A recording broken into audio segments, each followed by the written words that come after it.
আমার খামারের ব্রাহ্মা মুরগিগুলোকে আজকে পেঁপে পাতা দিয়েছি খাওয়ার জন্য। পেঁপে পাতা খেলে আপনার পেট পরিষ্কার থাকে, বিভিন্ন রোগ বলা থেকে মুক্ত থাকে।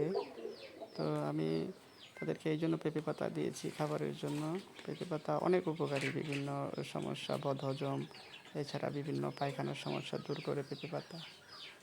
আমি এই সাইডে আমার ছোট বাচ্চাগুলো রাখছি, পার্টিশন করে আলাদা রাখছি যেন বড়গুলো এদেরকে যেন না হচ্ছে। আমার কাছে অল্প বাচ্চা এগুলোই আছে, তাদেরকে আমি এক সাইডে আলাদা করে রাখছি।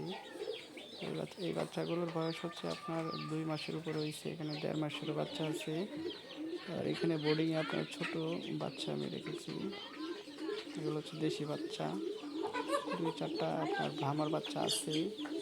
এই সাইড দিয়ে এভাবে পার্টিশন করে রাখলে নিরাপত্তা পাওয়া যায়, দেশি মুরগি বিরক্ত করে না, এগুলোকে আলাদা সাইডে রাখতে হয়। এই সাইডে আমি আপনার দেশি মুরগি রাখি, উপরে আপনারা দেখতে পাচ্ছেন যে কবুতর, নিচে আপনার মুরগি রাখি, উপরে কবুতর থাকে, নিচে মুরগি থাকে। এই খাঁচাগুলোতে আপনার ডিম পারে মুরগি।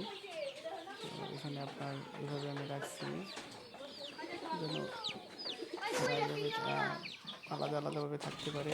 আবার চালের উপরে এভাবে আমি আপনার টিন উপরে দিয়ে খোপ দিয়েছি। এখানে দেখেন এগুলো কবুতরগুলো পাথর নিয়ে বসছে বাচ্চা ফোটানোর জন্য। এই কবুতরগুলো বাচ্চা ফুটিয়ে ফেলেছে। এই যে আমার সবচেয়ে ভালো জাতের কবুতর, তারা আপনার দ্রুত বাচ্চাতে এই কোপে বাচ্চা ফুটিয়েছে, দিচ্ছে বাচ্চাকে। এখানেও বাচ্চা ফুটিয়েছে, এখানে 3টা বাচ্চা ফুটিয়েছে, সবচেয়ে আশ্চর্যের বিষয়। ওই যে দেখা যাচ্ছে, আলোর কারণে দেখা যাচ্ছে না, একটা বাচ্চা আপনাকে দেখতে পাচ্ছেন। তো ওইভাবেই সাজিয়েছি। তো মুরগিকে আপনারা যদি পারেন, আপনার আদা, রসুন, হলুদ এগুলো বেটে একসাথে পানির সাথে খাওয়াবেন। এগুলো হচ্ছে আপনার পেটের বিভিন্ন রোগবালাই থেকে মুরগি সুস্থ থাকে, তেমন মেডিসিন লাগে না। আপনার এই যে পাতায়, পেঁপের পাতা অনেক উপকারী, এগুলো এভাবে বেঁধে যদি মুরগিকে খাওয়ানো যায়, দেশি মুরগিকে, সকল রোগের কার্যকর সমাধান হয় এই পেঁপে পাতা।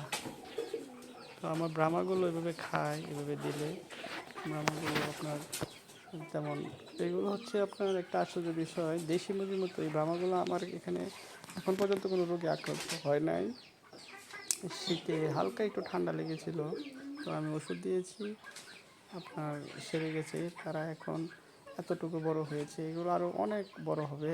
তো এগুলো বয়সের সাথে সাথে এগুলো পরিপূর্ণ যখন বয়স হবে, তখন তাদের আরও উচ্চতা হবে, পায়ের লোম আরও বড় হবে এবং মাথার জুটিটা আরও বড় হবে। এটা মুরগ, এটা মুরগি আপনার, এই জন্য তার গঠনটা এরকম, মুরগির সাইজটা এরকম থাকে।